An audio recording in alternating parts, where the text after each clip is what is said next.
Bonjour Philippe. Alors Philippe, tu es ingénieur physicien diplômé de l'École centrale de Paris. Tu es docteur en physique et habilité à diriger des recherches. Tu exerces aujourd'hui au CNRS de Marseille. Tu es spécialiste d'intelligence artificielle. Tu as créé deux sociétés licenciées par le CNRS qui s'appellent Synapsys et Uratech. Juste avant de commencer, on va parler de ton livre aujourd'hui. On va couvrir plein de choses, hein. On va parler d'intelligence artificielle, on va parler du temps, on va parler de comment attirer dans notre vie un futur que l'on souhaite. On va parler de la loi d'attraction, on va parler de physique quantique, on va parler du temps qui n'existe pas. Bon, tu vas m'expliquer tout ça dans les détails. Juste avant, j'aimerais dire, on me le demande à chaque fois, de dire qu'il faut liker la vidéo et de mettre un petit commentaire. Si vous ne savez pas quoi écrire, vous pouvez juste marquer. Merci Philippe, ça suffit largement pour l'algorithme de YouTube. Philippe, j'aimerais qu'on commence par une question qui est assez simple. Dans ton livre qui s'appelle Le grand virage de l'humanité, il y a une phrase qui dit que il existe une théorie du temps selon laquelle notre futur est déjà réalisé, mais pas de façon définitive. Est-ce que tu peux m'expliquer ce que ça veut dire? Eh bien, ça veut dire que le futur peut bouger.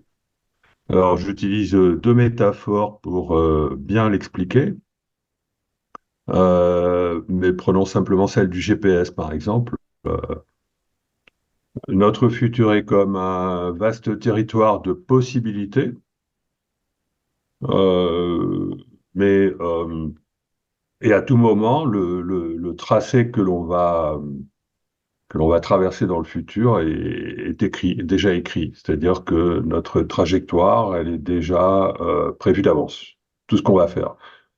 Mais il subsiste néanmoins la possibilité de changer la trajectoire du GPS de deux manières, soit en changeant la destination, soit tout simplement en ne respectant pas le parcours, c'est-à-dire la dame du GPS te dit d'aller tout droit, tu vas à gauche, le GPS recalcule. Et donc pour l'univers, ce serait pareil, l'univers aurait la possibilité de recalculer dès qu'on exerce véritablement notre libre arbitre.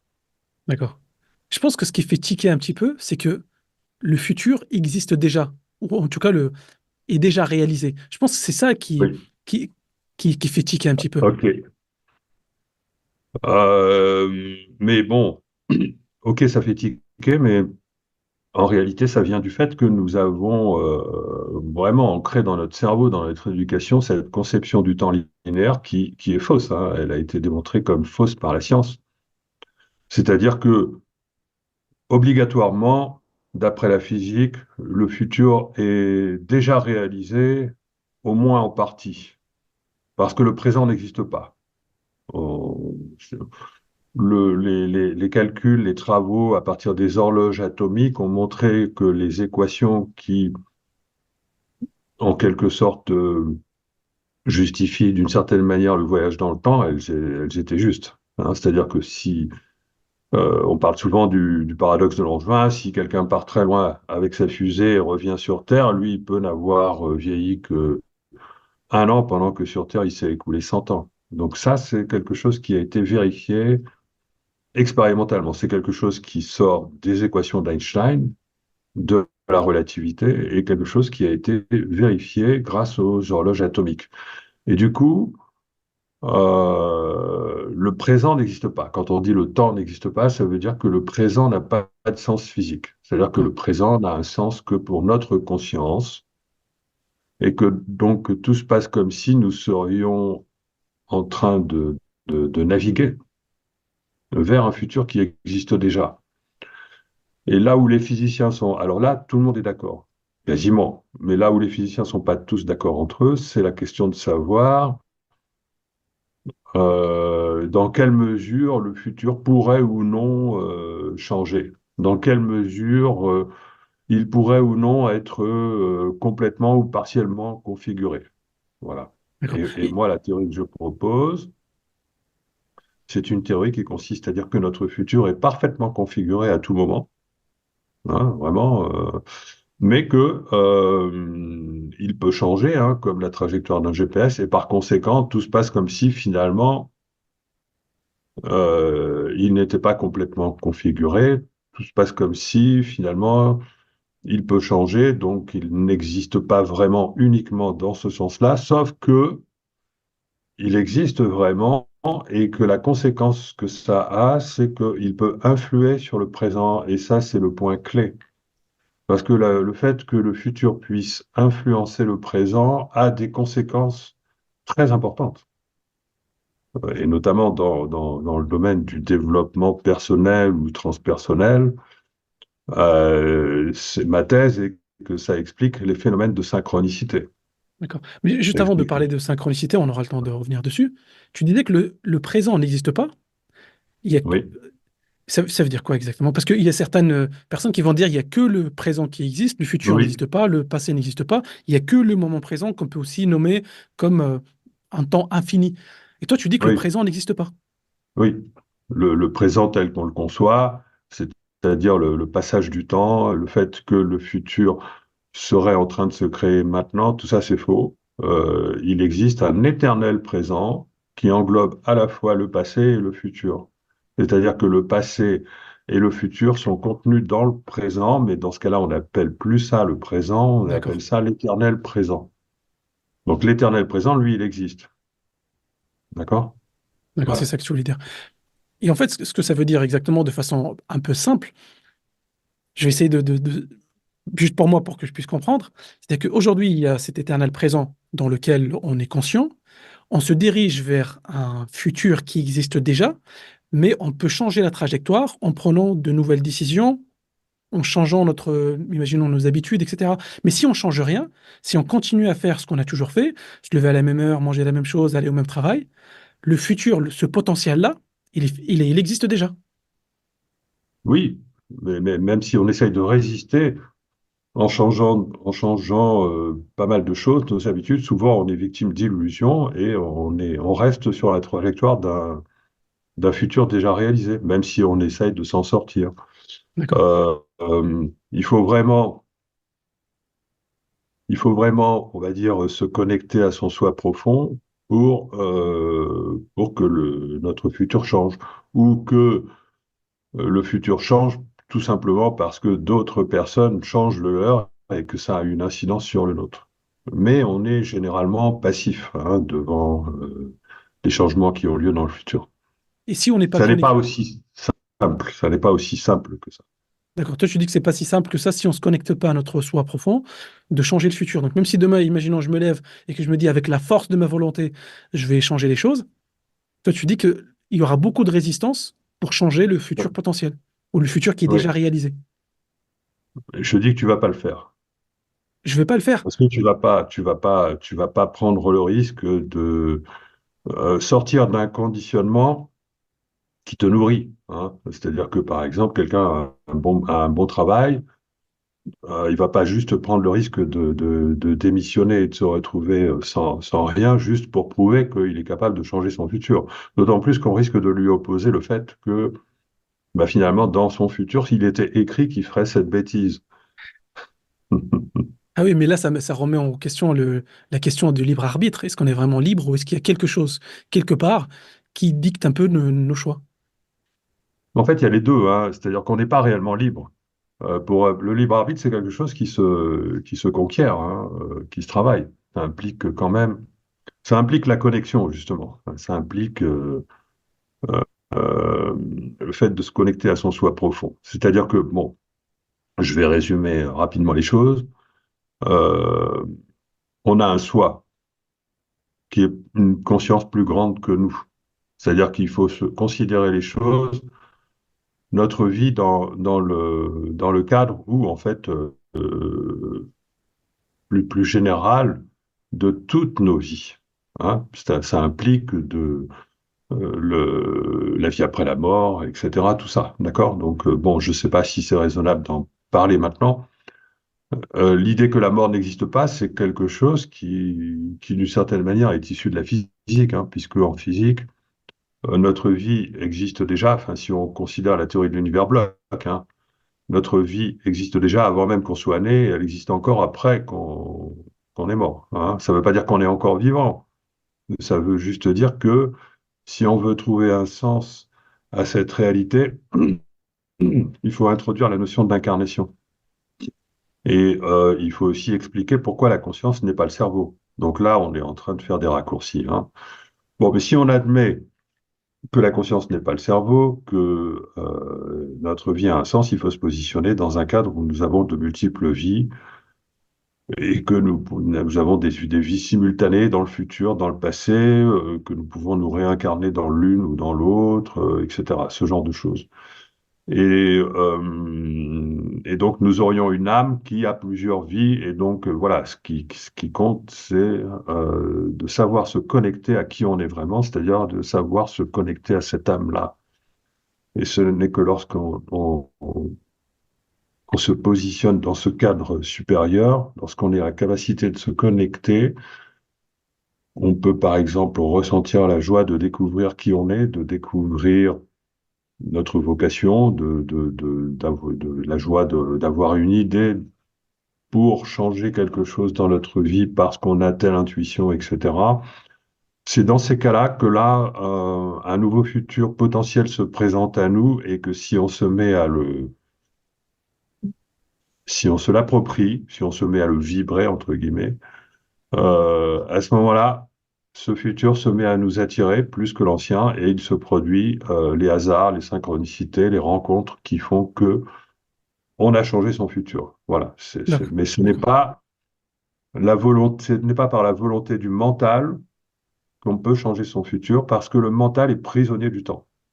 Le mental est même le créateur du temps linéaire parce que le temps n'existant pas en physique réellement, je ne parle pas de l'éternel présent. Pour le temps qui correspond à l'éternité, lui, il existe, mais le temps illusoire dans lequel on se trouve, soi-disant créateur de notre futur, c'est celui-là qui n'existe pas. D'accord? Il est créé par notre cerveau. Et le mental est prisonnier de cette création. Et donc, le libre arbitre n'existe pas au sens de la volonté du mental. Voilà. Parce que le mental, il est De- conditionné, il est victime du conditionnement de notre enfance, du bagage émotionnel, etc. Voilà, c'est ça. Mais le libre arbitre existe au sens spirituel, de la possibilité que nous avons, soit de se référer à notre ego, soit de se référer à notre ressenti profond, à notre soi profond, où là, on sera amené à prendre des risques. On sera amené à se faire confiance, à prendre des risques, à oser faire des choses qu'on n'a jamais fait parce que, en quelque sorte, on a capté une information qui venant de notre soi, qui nous incite à prendre un risque. Là, dans ce cas-là, il y a libre arbitre parce qu'on peut choisir de prendre ce risque ou de ne pas prendre ce risque. D'accord. Parce qu'on va Voilà. écouter quelque chose qui sort un peu de notre schéma habituel. Et tu dis, Voilà. il faut faire confiance, il faut avoir la foi, il faut suivre Mm. son intuition pour faire quelque chose qui n'a aucun sens d'un point de vue purement C'est ça. rationnel, mais qui va nous emmener vers un autre chemin. Imaginons quelqu'un qui nous écoute, Philippe, et qui dit, OK, c'est très bien, euh, je suis dans un travail, imaginons, je n'aime pas, et j'ai un pressentiment que je serai plus épanoui dans un autre domaine, dans un autre métier, peu importe. Je lui dis qu'il faut se connecter à son soi. Euh, Comment on peut faire pour faire ça concrètement? Alors, déjà, si tu ressens que tu seras plus épanoui dans un autre travail et que ce n'est pas un sentiment qui vient du mental, bah, là, c'est bon, c'est déjà gagné. Il reste à sortir du conditionnement qui fait que tu ne entreprends pas d'oser ce qu'il faut faire pour changer de travail. D'accord? Donc là, dans ce cas-là, ce qu'il faut faire, c'est, bon, ben là, il y a plein de méthodes, hein. Ça va de toutes les disciplines du bouddhisme jusqu'à toutes les disciplines du développement, je préfère dire transpersonnel. Moi, je vais faire de la randonnée, c'est-à-dire que la nature a ce pouvoir connectant. C'est-à-dire dès que tu vas dans la nature, tu as tendance à lâcher prise. Quand tu vas dans la nature, quand tu fais de la randonnée, à un moment donné, ton corps, il est vraiment, tu te réalignes physiquement avec qui tu es. Et là, relativises toutes les raisons. Par exemple, les personnes qui pensent avoir trop de choses à faire, hein, donc, qui sont surbookées, en fait. Il suffit enfin moi, quand j'ai le sentiment, en tout cas, d'être surbooké, je sais que c'est une illusion, donc je pars dans la nature, je vais faire une grande randonnée. Quand je reviens, je fais surtout autre chose que tout ce que j'ai à faire. C'est-à-dire, je m'en rajoute. J'oublie tout ce que j'ai à faire, je me rajoute quelque chose qui me plaît. Voilà. Et petit à petit, cette illusion de choses que j'ai à faire qui me conditionne finit par disparaître. Voilà. D'accord. On va percer l'abcès directement, Philippe, si tu veux le bien. Depuis que je suis revenu en France, parce que j'habitais en Australie avant, j'ai l'impression qu'il y a une résistance des Français, je ne sais pas si une- si c'est généralisé ou pas, à cette idée de développement personnel, à tout ce qui est New Age. Et d'ailleurs, tu leur tailles un short dans ton livre, au mouvement New Age. Pourtant, au fond, j'ai l'impression, après avoir lu ton livre, je me dis, mais il dit exactement la même chose. Sauf que toi, tu ajoutes une dimension scientifique. Donc, j'aimerais comprendre, qu'est-ce qui ne te plaît pas dans le domaine du développement personnel ou le domaine du New Age ou Nouvel Âge, si on veut traduire ça en français? Ben, ce qui ne me plaît pas, c'est que c'est trop simpliste et c'est fondé sur rien de scientifique, justement. Donc et puis on n'a pas la preuve de quoi que ce soit dans les, Mais quelle idée en dans les particulier? prétentions. Parce que je pense que c'est comme si on parlait des garagistes ou des plombiers de façon générale. Je pense qu'on devrait plutôt parler de choses spécifiques. Qu'est-ce que le mouvement New Age, qu'est-ce qui t'irrite dans ce qu'ils disent? Souvent, on ne fait pas la distinction entre le moi et le soi, on ne fait pas la distinction entre la volonté et l'intention, on ne fait pas la distinction, voilà, ce genre de choses. Ensuite, D'accord. on dit, il faut pas faire d'efforts. Les choses doivent venir toutes seules. Non, si, bien sûr qu'il faut faire des efforts.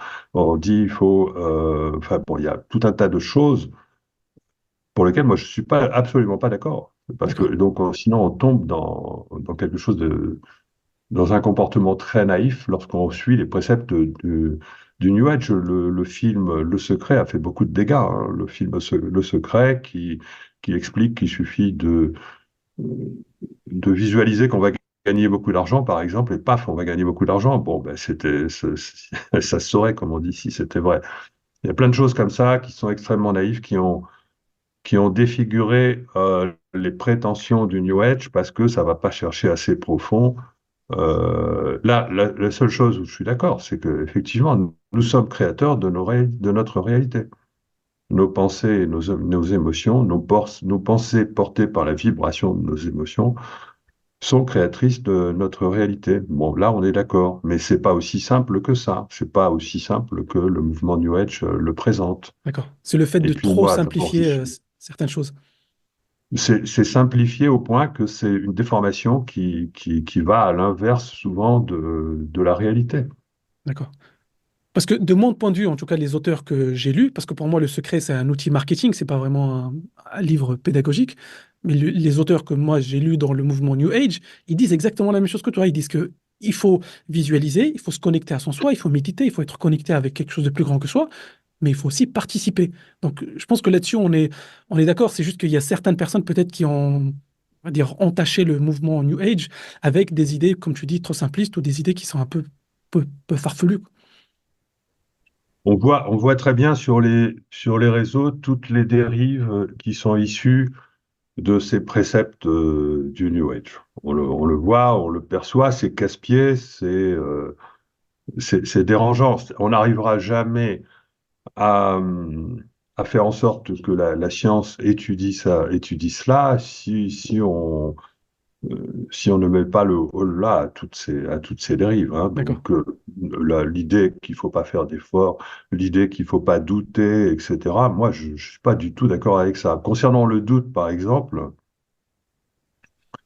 on oublie de dire qu'il y a deux sortes de doutes. Il y a le doute du mental et il y a le doute émotionnel. Le doute émotionnel, il n'a pas de repère, donc il va engendrer la peur, il va être contre-productif. Donc c'est pour ça que le mouvement New Age dit qu'il ne faut pas douter, mais faudrait pas oublier de préciser que le doute en provenance du mental, finalement c'est quand même un lien avec la raison, hein.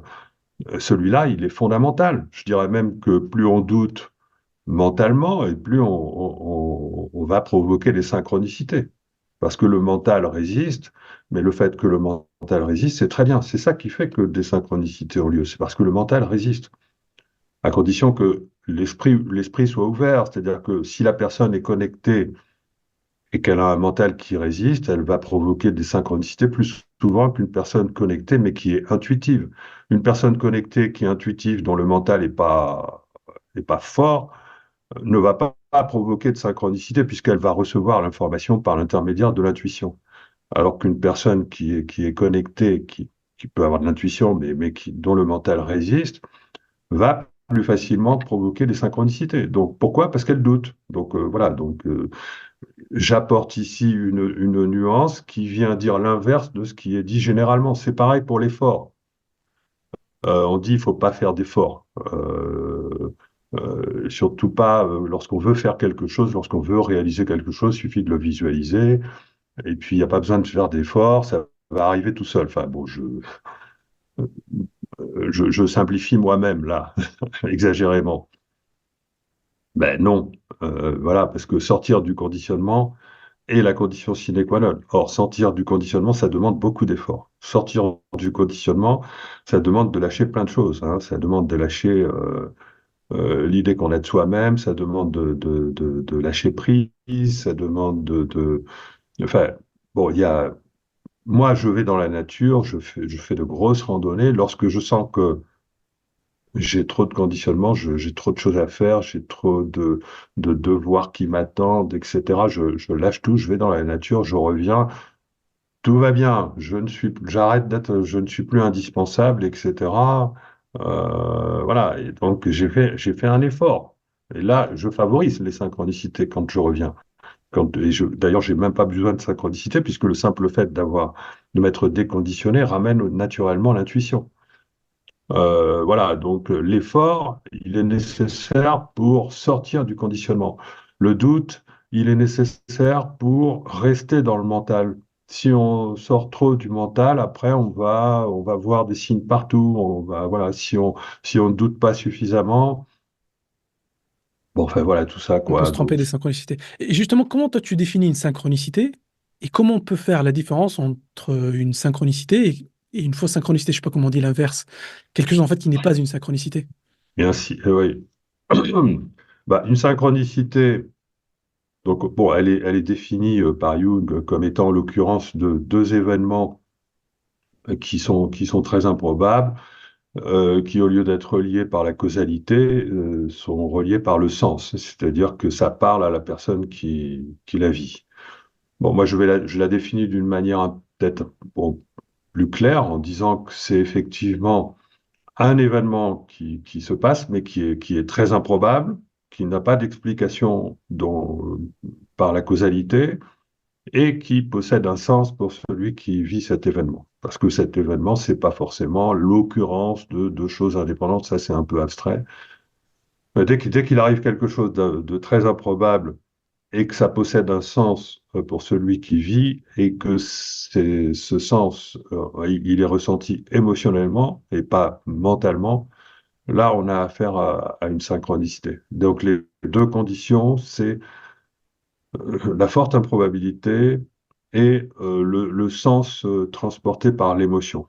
Voilà, ça c'est les deux conditions pour qu'on puisse valider une synchronicité.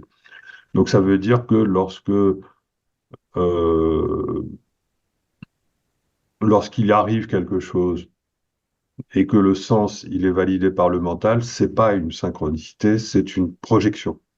Ou lorsqu'il arrive quelque chose qui est validé par l'émotion, mais que ce n'est pas extrêmement rare, c'est pas une synchronicité, c'est une projection. D'accord. C'est-à-dire que pour se garantir de pas se leurrer face à un événement potentiellement synchronistique, il est très important qu'il y ait une forte improbabilité et que on soit touché émotionnellement par ce qui arrive. Donc le mental, il n'a pas eu le temps de s'immiscer dans l'affaire. Il vient après. Et le mental, par contre, il est très utile parce que on peut être touché par ce qui arrive, ressentir qu'il y a un sens, que ça nous parle, et ne comprendre que c'est une synchronicité qui nous guide que 24 heures après. Je fais des ateliers synchronicité et je m'en suis aperçu. Il y a beaucoup de gens dans mes ateliers, bien que la moitié des participants déclarent avoir vécu une synchronicité, même parfois plus, eh bien, il y en a d'autres le lendemain qui avaient dit que non, et puis finalement qui viennent de comprendre seulement après que si. Voilà. Donc, et ça, c'est la meilleure situation, parce que du coup, au moins, on n'est pas devant la projection, parce que le mental va avoir envie de dire, quand vous participez à un stage synchronicité, vous avez envie de la vivre. Donc, votre mental, il va avoir envie de projeter.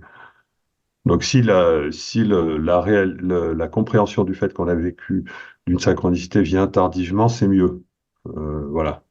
D'accord. Et ça rajoute il y a la notion d'épaisseur du temps qui rentre là-dedans.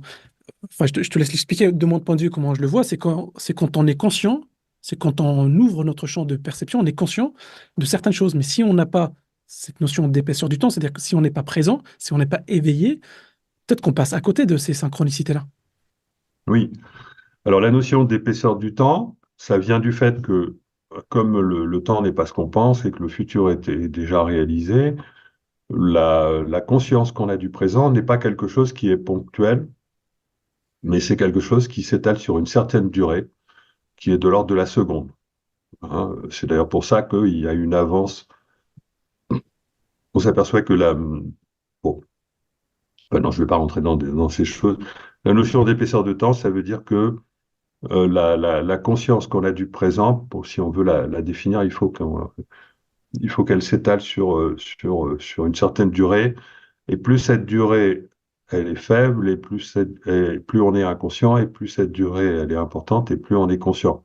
Par exemple, si vous avez traversé une ville en voiture que vous avez l'habitude de traverser parce que vous allez au boulot, tout simplement, moi, ça m'est arrivé plusieurs fois d'être effrayé à l'arrivée, à mon travail, de ne pas m'être souvenu par où j'étais passé. Parce qu'en fait, j'ai tellement l'habitude de traverser cette ville que je l'ai fait en mode automatique, quoi, en mode hypnotique. Et là, bon, donc je n'ai pas vécu cette traversée de la ville parce que mon épaisseur de temps s'était tellement réduite que je n'ai pas eu conscience de ce que j'ai fait. Et il y a plein de choses comme ça. Par contre, si je suis éveillé, si je suis dans un état méditatif, en train de percevoir tout ce qui arrive, là, j'augmente mon épaisseur de temps. Et donc, l'épaisseur de temps, c'est lié à l'attention. L'attention, avec deux T. D'accord. Et d'ailleurs, l'attention et l'intention, hein, c'est marrant, ces deux choses, ça marche ensemble. C'est-à-dire que si on n'est pas éveillé, suffisamment éveillé, si on ne fait pas attention, on ne va pas pouvoir être réceptif aux événements qui nous parlent, aux synchronicités éventuelles. Maintenant, il peut y avoir autre chose que des synchronicités qui font que on, on reçoit de l'information. Hein. L'intuition, c'est ça. On peut avoir ce qu'on appelle le passage d'un kairos, c'est-à-dire une petite chose sans importance qui vous réveille, qui vous éveille. C'est-à-dire, tiens, vous remarquez quelque chose, une anomalie dans le réel. C'est pas une synchronicité, mais c'est quelque chose qui est intermédiaire entre l'intuition et la synchronicité. Parce que la synchronicité, elle vous touche, vous êtes un peu désarmé d'un coup par ce qui arrive. Waouh, elle n'est pas en train de vous dire que vous devez aller à droite ou vous devez aller à gauche, elle est en train de vous dire que, ah, waouh, prise de conscience, et donc il va y avoir un changement dans votre vie, parce que ça va apporter une vraie guidance. L'intuition, elle vous apporte la guidance également, mais là, directement, sans passer par l'environnement. Le passage du Kairos, c'est un peu les deux à la fois. Il se passe quelque chose dans l'environnement, mais c'est insignifiant. Et par contre, paf, ça vous donne une idée que vous ne devriez peut-être pas faire ce que vous êtes en train de faire, mais autre chose. Voilà. Et donc, par exemple, vous êtes dans une foule. Enfin, moi, j'aime bien utiliser, vous êtes dans une foule. Le passage de Kairos, c'est un petit papillon qui passe et détourne votre regard. Hop, vous détectez une personne que vous n'auriez pas détectée sans le passage de ce papillon. Là, il n'y a pas de synchronicité, mais par contre, parce qu'il n'y a pas d'émotion, par contre, il y a, hop, quelque chose, une information à destination du mental qui vient vous apporter une opportunité de changement. Là, vous Mhm. décidez est-ce que vous la rencontrez ou pas, cette personne. Donc, il y a toutes ces, il y a donc entre l'intuition d'un côté qui a besoin d'être décodée quand même, mais qui s'adresse au mental, qui arrive quand même par le biais de l'émotion, mais qui va quand même directement dans le mental, et qui peut être fausse si le mental se trompe dans l'ordre du décodage. Donc, c'est la destination du mental. Et puis, la synchronicité qui passe par l'émotionnel, mais que le mental va pouvoir intégrer parce que en comprenant qu'il se passe quelque chose dans la réalité qui est improbable et que là, il y a une information, eh bien, il y a toute une gradation d'événements qui sont ramenés par le hasard, par hasard, et qui transportent une guidance et qui est le résultat de l'influence d'un futur que vous avez investi émotionnellement et ayant investi émotionnellement à un nouveau futur, ce nouveau futur cherche à se brancher dans votre réalité de ces différentes manières-là. C'est le futur qui cherche à se brancher à notre réalité. C'est le futur qui dit qu'il nous tire vers lui. Oui, enfin, c'est le futur où c'est l'intention de votre soi profond. C'est-à-dire que, alors peut-être que c'est le moment d'expliquer ma théorie de l'univers cyclique ou ma théorie des cycles. C'est-à-dire que le fait de dire que le futur est déjà réalisé, d'une part, et de rajouter la notion de cycle d'autre part. C'est-à-dire qu'on est toujours en train de fonctionner de la même manière, d'une manière générale, hein. On va toujours rencontrer le même type de personnes, on va toujours avoir le même type de problème. Tant qu'on n'a pas résolu quelque chose en soi, voilà, on va sans arrêt répéter soit les mêmes galères, soit le même scénario. Enfin bon, ça veut dire on est piégé à l'intérieur d'un cycle, d'accord? Et si on se met à l'écoute de son soi et qu'on capte une information qui fait qu'on pourrait avoir un comportement différent à condition de vibrer cette nouvelle information, hein, de ressentir qu'on on n'est pas sortir de l'idée qu'on a de nous-mêmes, hein, parce on est souvent piégé par l'idée qu'on a de nous-mêmes, par notre ego, par nos conditionnements aussi mentaux et émotionnels. Enfin, il y a trois conditionnements, le mental, l'émotionnel et l'ego. Si on capte une information qui nous permet de sortir de ces conditionnements-là et qu'on la fait sienne, à ce moment-là, c'est comme si on avait reçu de notre soi l'information qui nous dit qu'il y a un nouveau futur potentiel pour nous. Donc, si effectivement on ressent ça, on va donner de l'énergie à ce nouveau futur. Et comme l'énergie et les probabilités, c'est la même chose en physique, hein. Enfin, en physique, de mon point de vue. C'est-à-dire que on est un peu dans le quantique là, hein, c'est-à-dire le fait que le futur, ok, il est déjà réalisé, mais il y a quand même des potentiels alternatifs. Et ces potentiels alternatifs, si on leur donne de la probabilité, c'est-à-dire si on leur donne de l'énergie, ils vont se brancher dans le présent en augmentant la probabilité de certains hasards. Et c'est ça qui génère les intuitions, les synchronicités, le kairos, etc. D'accord. Mais tu vois, au final, de mon point de vue, tu décris exactement ce que certaines personnes, par exemple Neville Goddard, expliquent depuis très très longtemps. Sauf que toi, tu l'expliques d'un point de vue scientifique. Ces personnes-là, je ne sais pas comment elles ont eu l'information, mais c'est la même chose. C'est-à-dire que on va taire le mental, on va se détacher de notre ego, c'est-à-dire qu'on n'est plus identifié avec moi, Jamal, formateur, peu importe. On est réceptif, on va recevoir une information, ou peut-être qu'on peut visualiser ce futur qu'on désire. Comme ça, on va lui donner de l'énergie. C'est comme ça, en fait, qu'on va l'énergiser. Et ce futur, petit à petit, il va finir par se manifester dans notre réalité. Hmm. Ben, de toute façon, il y a un ajustement petit à petit du discours New Age pour coller à un discours qui est plus scientifique. D'accord. Il s'adapte, hein, et c'est bien. Comme je l'ai dit tout à l'heure, tout n'est pas faux dans le mouvement New Age. Mais s'il n'y avait pas une théorie, une référence scientifique qui permet finalement d'expliquer pourquoi la conscience peut agir sur la réalité, moi c'est ce que je fais, hein, Ouais, ouais, ben, ça pourrait dériver n'importe où, puisque d'où ça sort toutes ces informations. Il n'y a pas que... vous avez toutes sortes de gourous qui peuvent s'amuser à dire un peu n'importe quoi, hein. Donc, c'est sûr. à partir du Ah, moment où vous avez une explication scientifique, et là, je ne sais pas si on va avoir le temps de la développer, il faut comprendre que il faut se positionner dans un cadre dans un cas, dans un nouveau paradigme où ce n'est pas, où la matière n'existe pas réellement, hein, où tout est conscience, l'espace c'est la conscience, voilà, enfin, tout ce que j'explique habituellement, le fait que l'espace n'existe pas, que l'espace c'est la conscience, c'est-à-dire qu'on n'a pas besoin, à partir du moment où on a une réalité qui est faite d'objets, de matière apparente et qui est faite de la conscience de ces objets, la conscience de ces objets introduit l'espace. Il n'y a pas besoin de rajouter un espace physique réel. Hein. Nous sommes dans une création collective et tout est collectivement créé par la conscience. Hein. L'ensemble de toutes les consciences qui composent une réalité fabriquent l'espace de cette réalité. Voilà. Faut déjà comprendre ça. Hein. Une fois qu'on a compris ça, du coup, on peut faire appel à la notion de vibration du vide. Qu'est-ce que c'est que ce vide? Ben, c'est la conscience. Donc à ce moment-là, on commence à comprendre comment il serait possible d'agir sur notre réalité par la conscience. Là, je viens de faire un résumé extrêmement bref. Voilà, je dis juste que voilà, si faut écouter un peu mes conférences où je développe tout ça. Tout ça pour dire que quand on a un cadre scientifique, on ne peut plus dire n'importe quoi. Oui, donc je disais que si on n'a pas de cadre théorique pour expliquer les préceptes de New Age, on peut s'attendre à toutes sortes de dérives, et c'est ce qui se passe. Ce qui ne veut pas dire que dans ce mouvement-là, il n'y a pas quand même des gens qui ont compris et qui disent des choses intelligentes et vraies.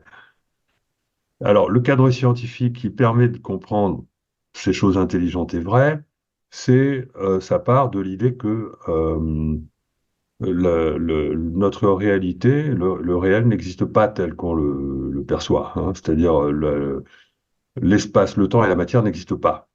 Ce n'est pas ce qu'on a l'impression de voir là à l'extérieur, c'est pas comme ça que ça se marche. Ça marche.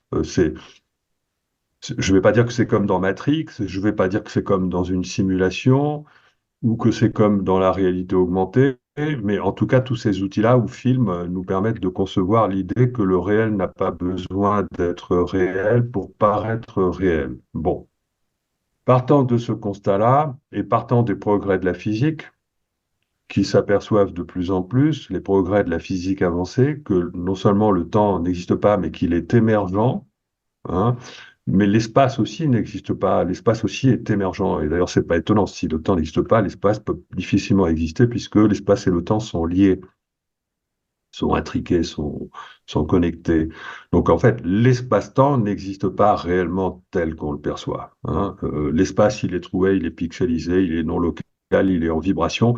Ce n'est plus de l'espace. L'espace décrit par la physique n'est plus de l'espace. C'est autre chose. Alors, donc, on a trois choses, dont une qui n'existe plus. On a les objets, par contre, les objets de la réalité, eux, ils sont réels. C'est simplement l'espace dans lequel on les plonge qui n'existe pas. La matière dont est composé les objets paraît réelle. Les objets sont réels. La matière dont est composé les objets reste une apparence. En réalité, c'est quelque chose c'est une information vibratoire. L'espace à l'intérieur duquel sont plongés les objets est une apparence, ce n'est pas une réalité. On n'a pas besoin de l'espace parce qu'on a la conscience des objets.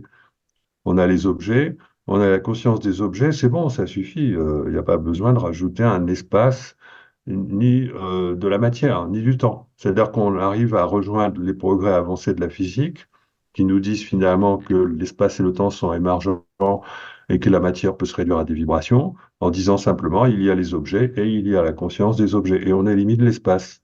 Du coup, l'espace devient une production de la conscience. D'accord? Et ça veut dire quoi? Ça veut dire qu'on a les objets qui sont plongés dans un espace produit par la conscience. C'est quoi cet espace? C'est quoi l'information de cet espace? C'est l'information du vide. Donc la conscience est liée au vide. Voilà, c'est-à-dire que le vide plein d'informations, c'est le vide de la conscience. Et si on veut aller plus loin, évidemment, on peut modéliser ça par des vibrations, parce qu'on sait que le vide vibre. Le vide, c'est l'espace, on sait que l'espace vibre. Il est préférable de parler de vide plutôt que d'espace lorsque on n'est pas dans une construction collective. Ce n'est que lorsqu'on on a construit collectivement l'espace qu'on peut parler d'espace. Mais si on n'a pas, si on parle de conscience, et notamment de conscience individuelle, il vaut mieux parler du vide parce que à ce niveau-là, l'espace n'existe pas encore.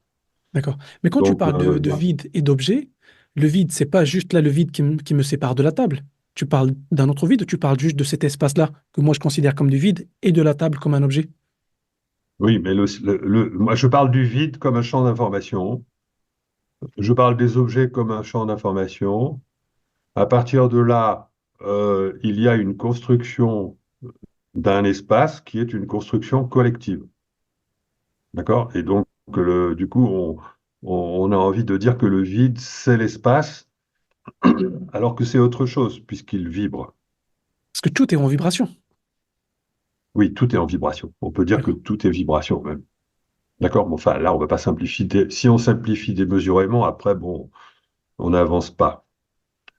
Mais bon, ce que je voulais expliquer, c'est le fait que la conscience est liée aux vibrations du vide. C'est-à-dire, la conscience crée les vibrations du vide qui font qu'on est capable d'agir sur notre réalité future. Ces vibrations du vide, elles se différencient des ondes gravitationnelles, qui sont aussi des vibrations de l'espace vide, par le fait qu'elles ont lieu hors du temps.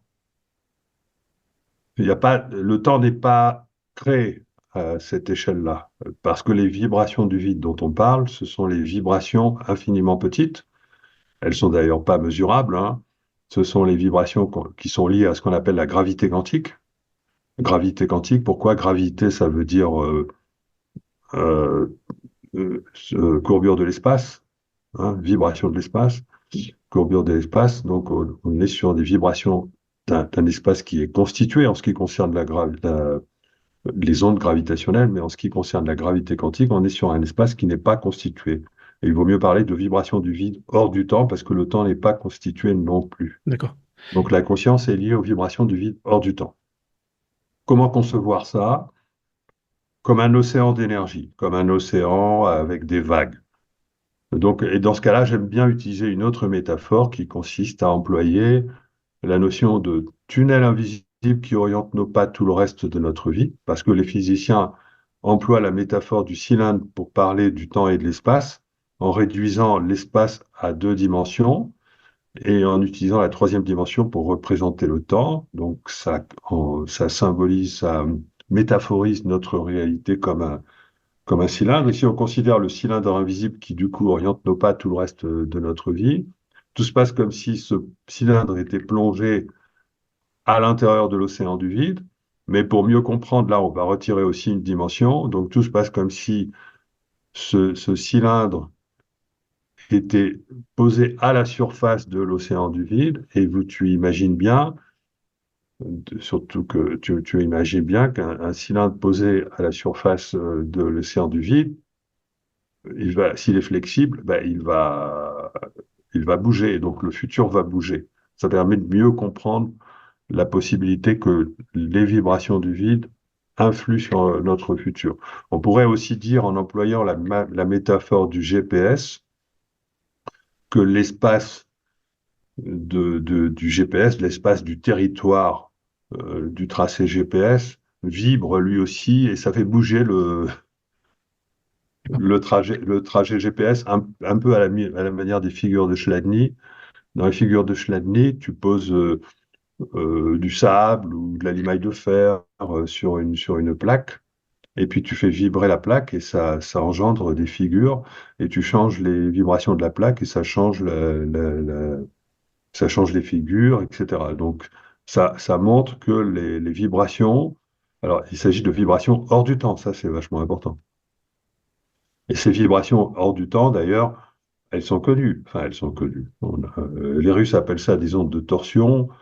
Euh, Les Occidentaux appellent ça des ondes scalaires. C'est quelque chose qui est renié par la science, hein. C'est quelque chose qui est considéré comme de la pseudoscience, à juste titre, parce qu'on n'a pas les équations qui décrivent ces ondes-là, hein. Ce sont des ondes hors du temps. Les ondes de torsion ou les ondes scalaires, ce sont des ondes qui ne se déplacent pas à la vitesse de la lumière parce que ce sont des ondes hors du temps. Donc, elles peuvent pas aller à une vitesse mesurable dans le temps. D'accord. hein. Ce sont des ondes qui affectent notre réalité hors du temps. Donc tantôt elles vont plus vite que la lumière, tantôt elles vont plus rapidement que la lumière. Et il n'y a pas de science constituée pour les décrire, parce que tant que la physique n'a pas intégré une modélisation hors du temps de notre réalité, on n'aura pas, on n'a pas les équations, et donc les équations qui sont prétendument proposées pour expliquer les ondes scalaires ou les ondes de torsion, elles sont fausses. Enfin, elles sont dénoncées comme étant fausses. C'est pas moi qui ai vérifié qu'elles étaient fausses, mais je connais des physiciens, mathématiciens sérieux qui ont vérifié qu'elles étaient fausses. Bon, ça ne veut pas dire que ces ondes n'existent pas, malheureusement.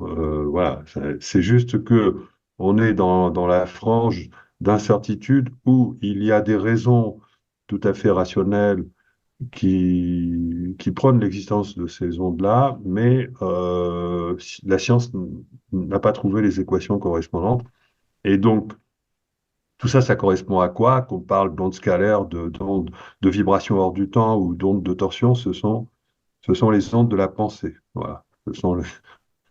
Ce sont les ondes de la pensée portées par la vibration de nos émotions. L'émotion agit comme une porteuse Et est-ce et qu'on est la capable de pensée, mesurer ce genre de choses aujourd'hui? Parce que quand on parle de fréquences non, vibratoires, ça aussi c'est quelque chose qui revient souvent dans le mouvement New Age. Il faut vibrer à des fréquences plus élevées. Mais est-ce que c'est quelque chose qu'on sait mesurer aujourd'hui? On parle de quelle non. vibration? Qu'est-ce qui vibre exactement? Ben, le vide, le rien. D'accord. Ce sont des vibrations de rien. Il n'y a pas de réalité constituée à ce niveau-là. C'est-à-dire qu'on est sur l'idée qu'au commencement était le verbe, c'est-à-dire au commencement était la vibration. Hein, voilà, c'est la vibration de rien. Il n'y a pas besoin que ça soit réel, parce que si on veut, on se trompe en voulant absolument que quelque chose vibre. Ça voudrait dire que ce quelque chose existe avant le néant. Non, c'est le néant créateur. On peut pas. Si on parle de vibration et qu'il existe un milieu qui vibre, on va être obligé de décrire ce milieu et de considérer l'existence de ce milieu avant la toute première vibration. Donc, ce qui pose un problème. Maintenant, cela dit, il existe bel et bien ce milieu. Au départ, il y a des vibrations, et pour les décrire, on utilise un milieu parce que dès qu'apparaissent des lois, dès qu'apparaissent une structure, des mathématiques qui peuvent de décrire ces vibrations, apparaît un milieu. Il est abstrait, mais il est là. On appelle ça l'éther. C'est le vide, c'est l'éther. Voilà. Et D'accord. l'éther a des propriétés potentiellement décrites mathématiquement, mais qui ne font pas l'objet de science, parce qu'il y a bel et bien des gens qui prétendent décrire les propriétés de l'éther, mais ce n'est pas admis par la science. Mais on a des raisons de penser que ça le sera un jour. C'est-à-dire, il faut attendre les progrès de la science. Ouais, il faut que Moi, la je science n'attends rattrape pas son les retard. progrès.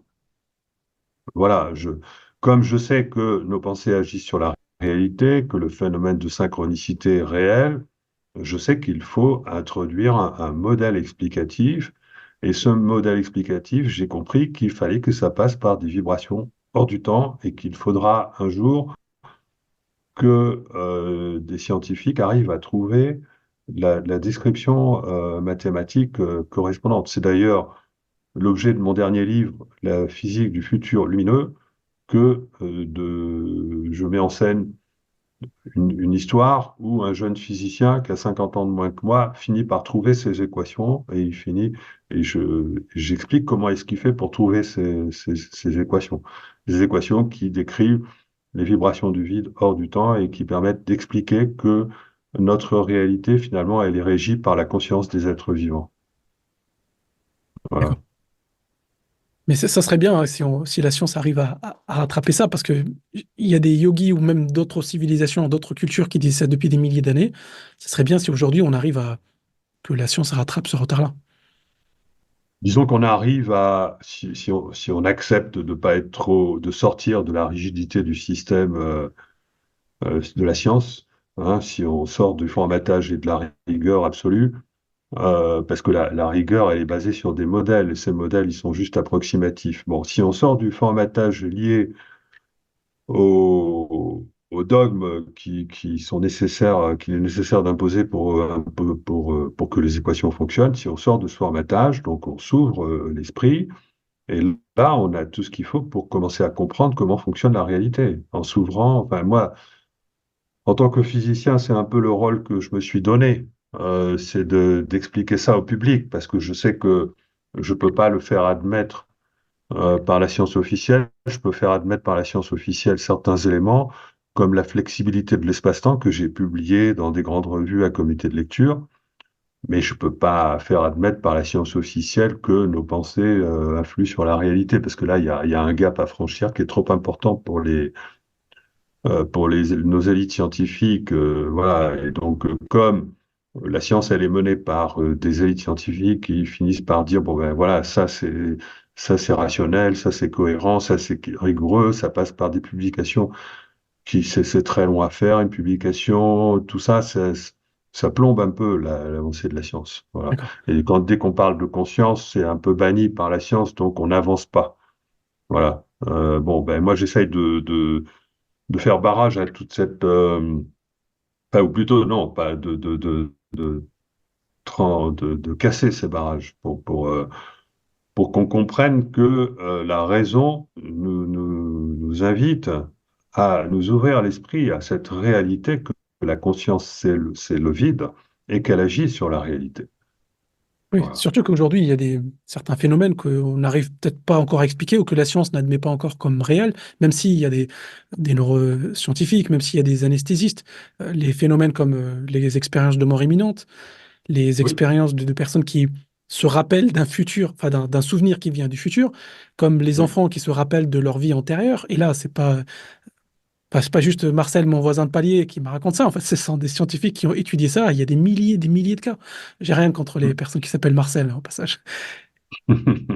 Et d'ailleurs, comment on explique, je sais que tu as coécrit aussi un livre sur les ovnis, sur ces expériences-là. Qu'est-ce qu'aujourd'hui, j'allais dire, qu'est-ce que la science sait sur ces phénomènes-là? J'ai pas envie qu'on se perde dans des notions trop compliquées. Comment on peut aujourd'hui expliquer qu'il y a certaines personnes qui ont vu certains engins qui ne respectaient pas les lois de la physique telles qu'on les connaît et qui se sont manifestés, mais on continue à mettre ça de côté et vivre notre vie comme si de rien n'était. Alors, moi, je pense avoir compris ces choses-là, mais maintenant, bon, j'ai fait une conférence d'une demi-heure là-dessus à l'Eco-Event de l'année dernière. Eco-Event, le lecteur trouvera Eco-Event Guillemant, vos auditeurs devront pouvoir retrouver ça. Elle est en accès libre D'accord, je vais mettre le lien dans la description. voilà, sur le site web de l'INRES. J'en avais fait d'autres avant. Et puis j'ai fait une interview, enfin une interview sur une chaîne YouTube qui s'appelle UFO Conscience.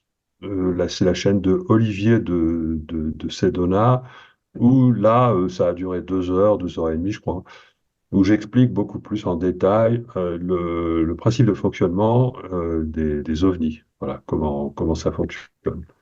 Et là, je ne sais pas si je peux en parler. En gros, c'est la théorie de la bulle quantique, de la bulle macro-quantique, c'est-à-dire que ces engins-là arrivent à créer une bulle macroscopiquement quantique autour de leur engin, et donc ils ne sont plus soumis aux lois de l'espace-temps que l'on connaît. D'accord. Il n'y a plus les lois thermodynamiques, il n'y a plus la gravité, et en plus ils sont mus par la conscience du pilote. Bon, et ça, c'est quelque chose qui peut choquer quand on l'entend pour la première fois. Il faut savoir que quand même, il y a de multiples témoignages qui permettent de corroborer d'abord l'existence de ces engins, qui est reconnue officiellement hein, par les autorités maintenant quand même. Donc, Oui, il y a des fichiers qui ont et été déclassifiés. voilà, plein de choses qui ont été déclassifiées, puis des déclarations officielles du Pentagone, de la Navy, enfin et même des gouvernements. Donc ce phénomène existe, il a besoin d'être expliqué. Et la seule explication pour moi possible, c'est la théorie de la bulle macroquantique. Je pense pas que je vais développer ça ici. Et Je pense que ça ça consiste dépasse à... le cadre de l'émission. Ouais. Mais ce qui peut être intéressant de dire, Philippe, c'est que ces personnes-là ne viennent pas forcément d'ailleurs, c'est-à-dire qu'ils ne se sont pas déplacés pour venir jusqu'ici. c'est là où rentre la notion d'autres dimensions, d'autres réalités en parallèle de notre réalité. Moi, comment je le Oui, vois, c'est comme la personne qui vit une expérience de mort imminente et qui passe dans un tunnel et qui va ailleurs. Les personnes qui prennent des substances comme l'ayahuasca ou le DMT, qui vont aller dans d'autres réalités avec d'autres êtres vivants qui leur parlent. oui, Je- Peut-être que cette explication, elle est beaucoup plus facile à comprendre que des personnes qui ont pris, je sais pas moi, une navette spatiale, un bus, un train, et qui sont arrivées jusqu'à chez nous. Hmm. En fait, il y a plusieurs origines au phénomène. Le phénomène, il se décline de différentes façons. Les ovnis, tantôt ils apparaissent comme une technologie, tantôt ils apparaissent comme quelque chose qui a l'air d'être purement psychique, tellement c'est absurde. Tantôt ils apparaissent comme des boules lumineuses, tantôt ils apparaissent comme des entités, on sait même, on pense pas il y ait un vaisseau ni aucun système de navigation. Et en fait, il y a effectivement ces quatre origines différentes se comprennent dans le cadre d'une vision de l'espace-temps multidimensionnel. Hein, mais il ne faut pas chercher à trouver une seule origine. Hein. Les quatre origines sont réelles parce que l'espace-temps, c'est quand même quelque chose de... Enfin, l'univers global, hein, pas que notre espace-temps que l'on peut considérer comme une matrice. L'extérieur de cette matrice qu'on appelle l'astral, c'est ce que moi je fais correspondre à ce qu'on appelle le multivers, notre multivers. Ensuite, il y a l'au-delà, ça c'est le qui pour moi correspond à l'autre versant de notre univers. Ensuite, il y a l'antimatière, etc. Et ça fait au moins quatre couches de la réalité et en plus, il faudrait rajouter à ça toutes les dimensions qu'on, qu'on- qui ne sont pas des dimensions, qui sont juste des niveaux d'évolution, des échelles d'évolution complètement différentes. Donc, il faudrait multiplier quatre fois au moins sept échelles, sept niveaux fractals d'évolution dans l'univers. Ça fait quelque chose quand même d'assez complexe.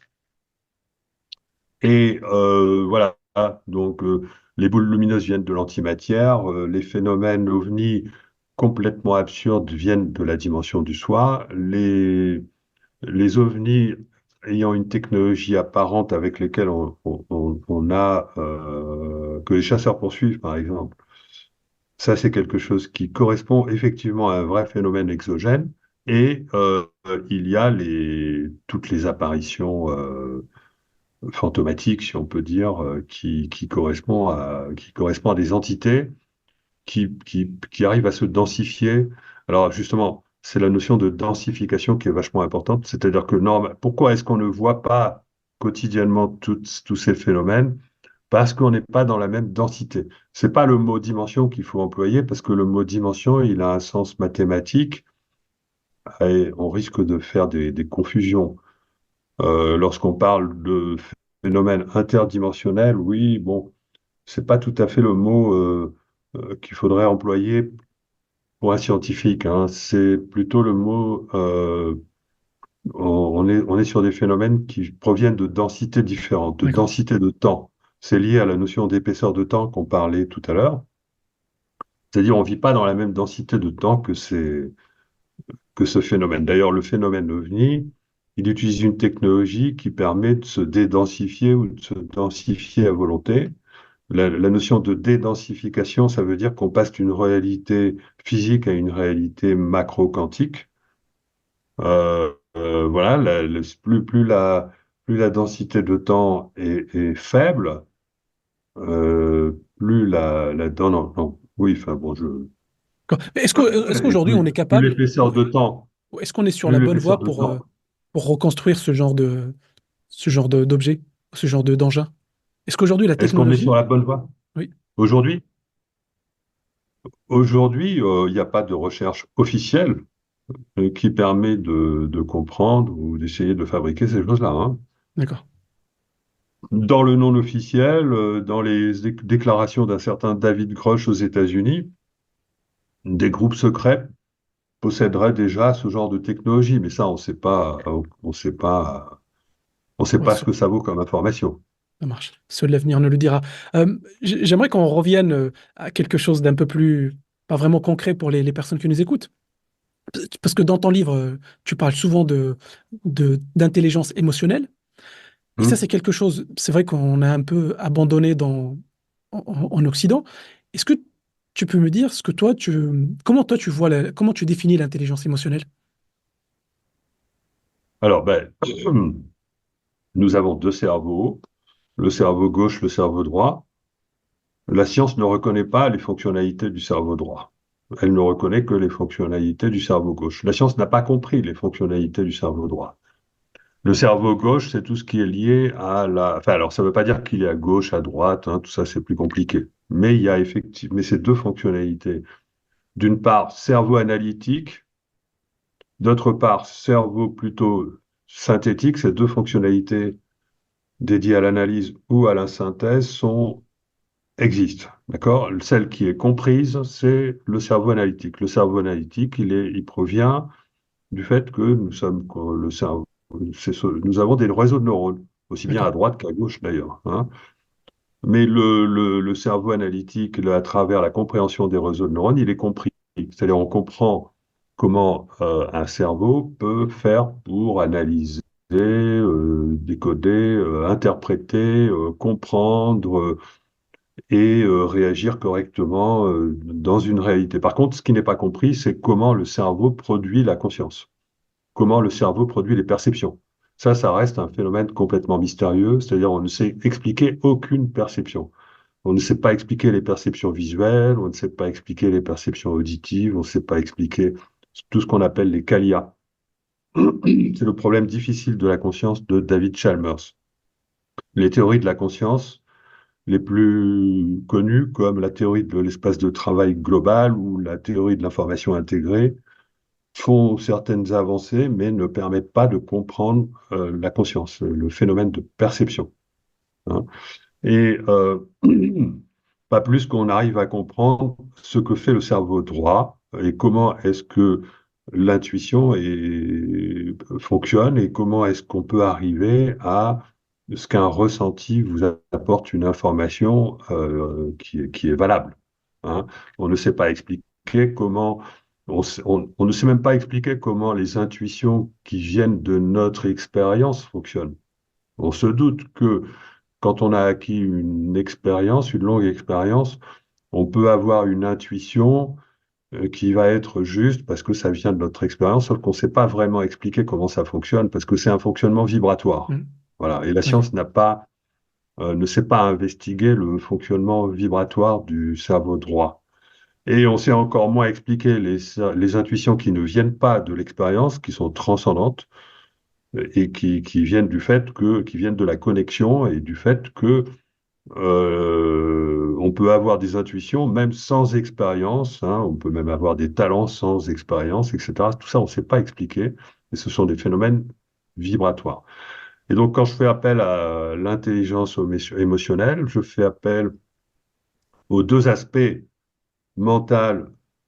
Je sous-entends l'existence des deux aspects mental et émotionnel. Le mental analytique, on sait l'expliquer, mais on ne sait pas expliquer l'intelligence vibratoire.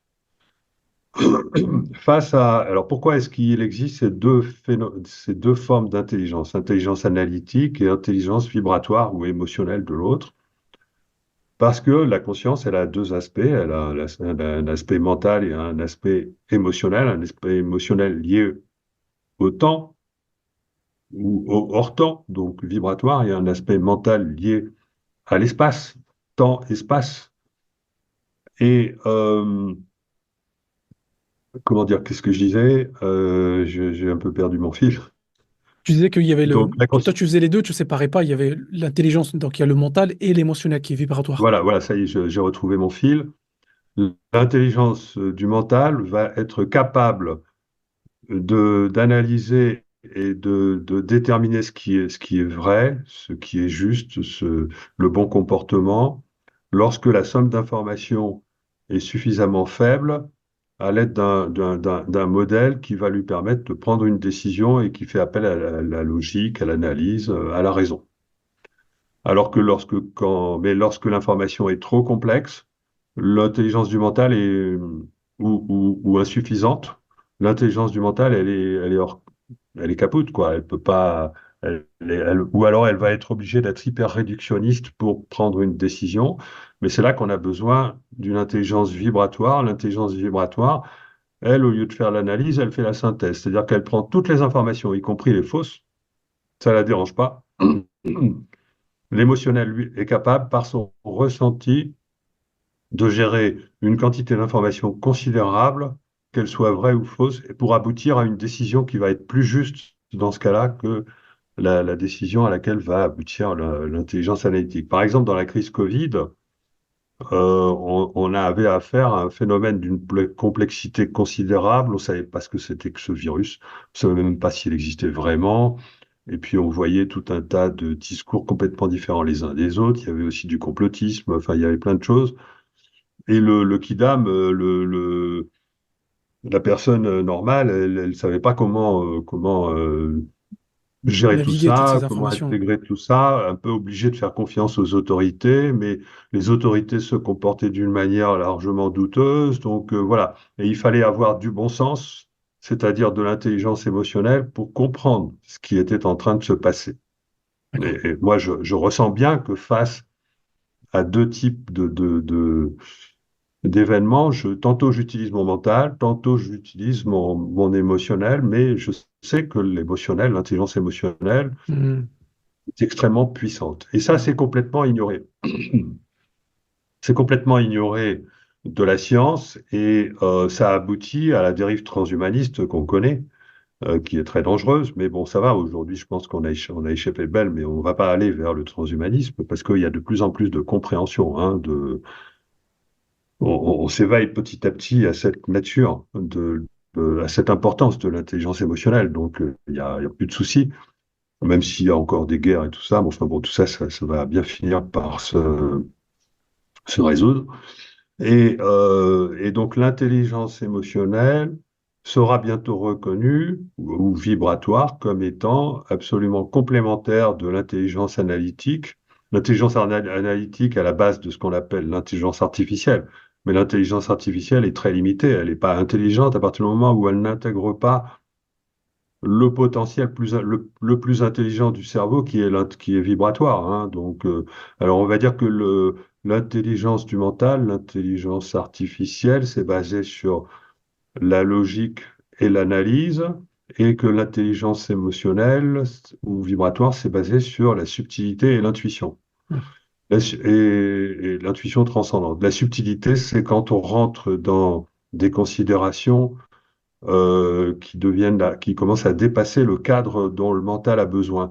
Et donc la subtilité, c'est la capacité de sortir du cadre tout en restant quand même un peu dans le mental, mais là, ça intègre l'émotionnel, parce que seul l'émotionnel est capable de nous aider à sortir du cadre.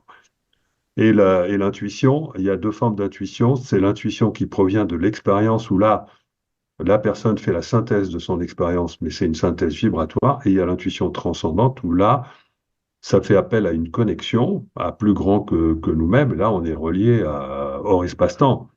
Et donc, évidemment, ça donne un potentiel considérable, hein. Donc voilà, l'intelligence émotionnelle, on va découvrir ça bientôt en science. C'est une intelligence qui rend vraiment intelligent. Alors que l'intelligence analytique, toute seule, elle rend con. Si on, Parce qu'elle est si on fait limitée. fonctionner l'intelligence analytique en oubliant complètement l'autre partie, on devient bête. D'accord. On devient comme des gens comme Laurent Alexandre ou Harari, qui sont les chantres du transhumanisme, d'accord? Et on comprend pas, et on finit par déshumaniser, tout déshumaniser, et on comprend pas la nature de l'humain. Alors que si on fait appel à l'autre type d'intelligence, ben là, on retrouve l'équilibre. Et là, tout va bien. Et inversement, si on fait appel que à l'intelligence émotionnelle, ben là, on sombre dans le discours des gourous, dans différents types de religions, enfin voilà, il faut pas être en Ouais, déséquilibre. c'est les deux en même temps. C'est les deux en même temps. Voilà. D'accord. Non, mais c'est ça que je trouve intéressant dans ton approche, c'est que tu dis pas il y en a une qui est meilleure que l'autre, c'est qu'il faut Non. utiliser les deux. Et je pense que la question qui risque de plus intéresser les personnes qui nous écoutent ou les personnes qui nous regardent, c'est, on a dit que le futur est déjà réalisé, notre futur est déjà réalisé. Imaginons si j'ai envie d'aller vers un futur, enfin, ce futur-là, il va m'attirer. Est-ce qu'on peut accélérer cette attirance? Est-ce qu'on peut accélérer? C'est-à-dire que j'ai une idée, imaginons, j'ai une J'aime pas le intuition, mot. j'aimerais bien, je sais pas, j'ai reçu une intuition, synchronicité, kéros, etc. Que voilà, c'est ça l'avenir que j'aimerais avoir. Est-ce qu'on pourrait accélérer ce chemin? Ben, ça, c'est par l'action, hein. C'est-à-dire que si on a correctement reçu l'information concernant notre nouveau futur et qu'on la vibre, ce qui s'appelle avoir la foi, il faut savoir que c'est la foi, hein. Je n'ai pas dit ça, mais bon, c'est la foi qui est créatrice. Qu'est-ce que c'est que la foi? La foi, c'est avoir confiance dans un nouveau futur qui nous attend et être capable de le ressentir ça en permanence. Du coup, ça donne une puissance considérable à ce futur-là et il est obligé de se brancher, hein. C'est la foi dans un nouveau futur qui crée véritablement ce nouveau futur. Donc, il n'y a pas besoin de l'accélérer. D'accord, Ou si on veut l'accélérer, il faut passer à l'action et là, c'est de l'ordre du mental. C'est-à-dire que, bon, OK, on a compris qu'on allait faire, qu'on allait devenir quelqu'un qui allait faire ça. On ne sait pas comment on va faire. Bon, ben là, si on veut accélérer, ben, il faut chercher comment faire. Et on va trouver automatiquement sur notre route les moyens de le réaliser. Donc l'accélérateur, c'est le mental, c'est l'action, c'est le fait de, bon, OK, parce que si on reste dans son lit, à attendre il va rien se passer, le nouveau futur va jamais se brancher. d'accord. Donc l'accélérateur, c'est l'action. Dommage, Philippe, parce que C'est, c'était c'est marqué aussi dans un livre. c'est aussi la prise de risque. D'accord, Bon, mais l'action et la prise de risque, c'est pareil. C'est-à-dire que si on n'ose pas, on va jamais y arriver. Donc, faut oser, faut prendre des risques.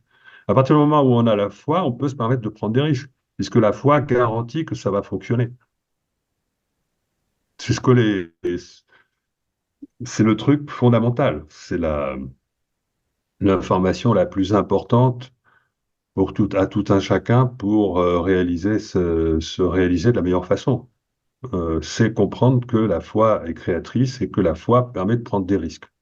Elle permet, à partir du moment où la foi est authentique, qu'on a compris qui on était, qu'est-ce qu'on était venu faire sur cette planète, et qu'on le ressent bien, ben, c'est gagné, quoi. d'accord. Faut Mais il faire faut confiance, agir. faut Et avoir pour la ça, il faut foi, oser. lâcher prise. Faut oser. Faut oser faire des choses qui sortent Moi, je fais ça toute ma vie, hein. Ouais. Mon Mais succès est dû au fait que c'est là où on crée mon succès.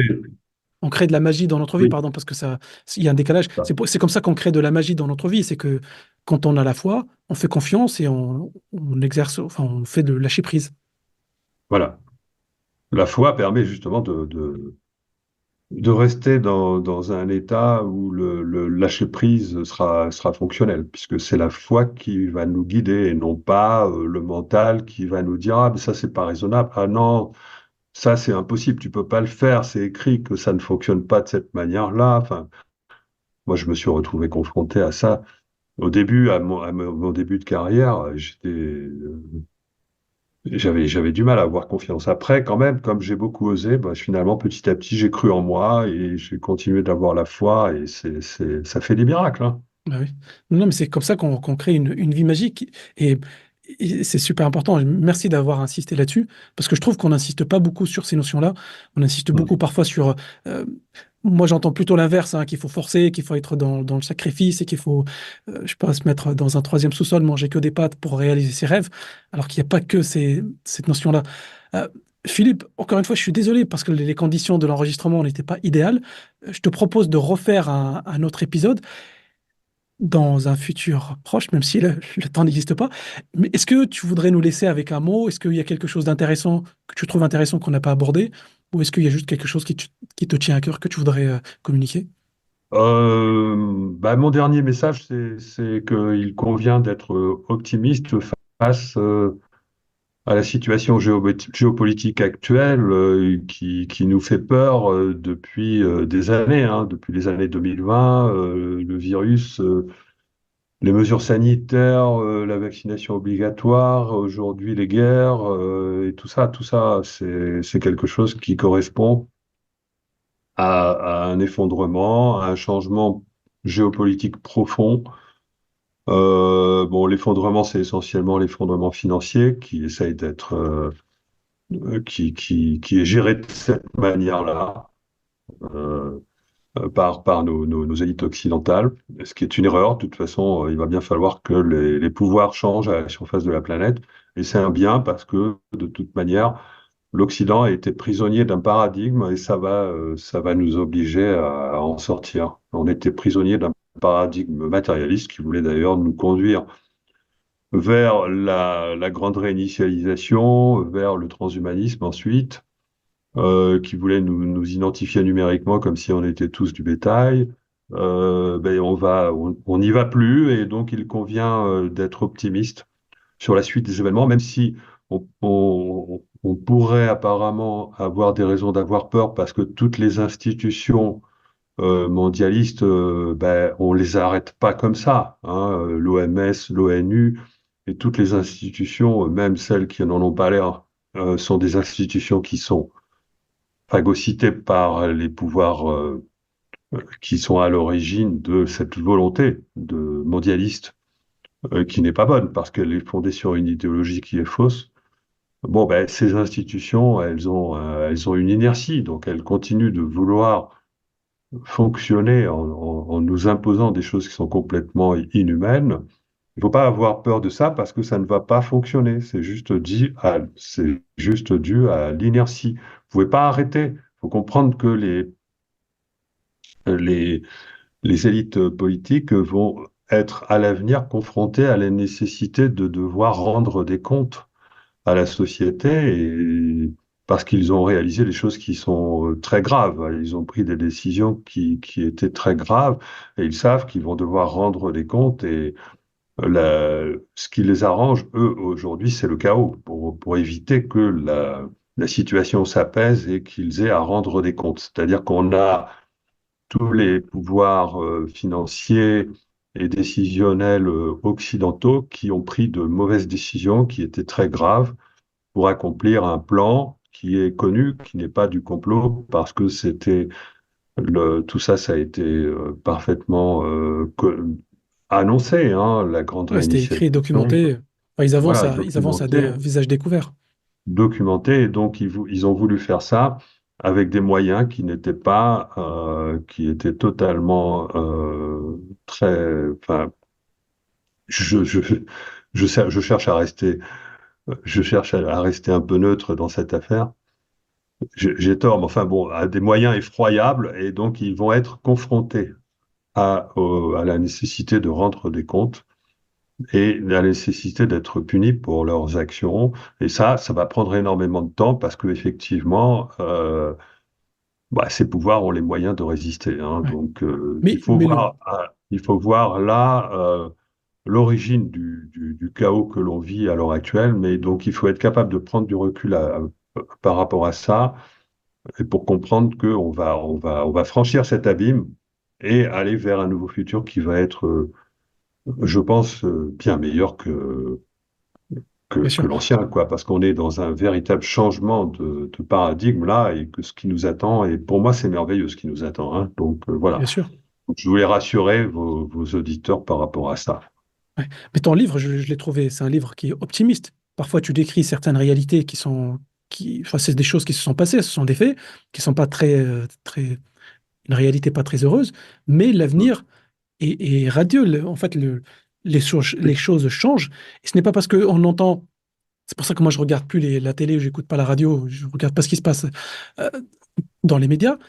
Apparemment, ils disent des choses négatives, mais moi, dans mon monde, il se passe plein de choses Voilà, c'est merveilleuses. ça. Et le changement, il s'opère au niveau individuel, c'est-à-dire tu changes, je change, mon voisin change, et petit à petit, en fait, par, par effet de, je sais pas comment on appelle ça, le ripple effect, par effet de petites vagues, bah, qu'on finit par opérer un changement au niveau de la société.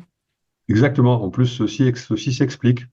Comment on peut, à part des actions qui ont l'air insignifiantes à petite échelle, changer considérablement la société à grande échelle.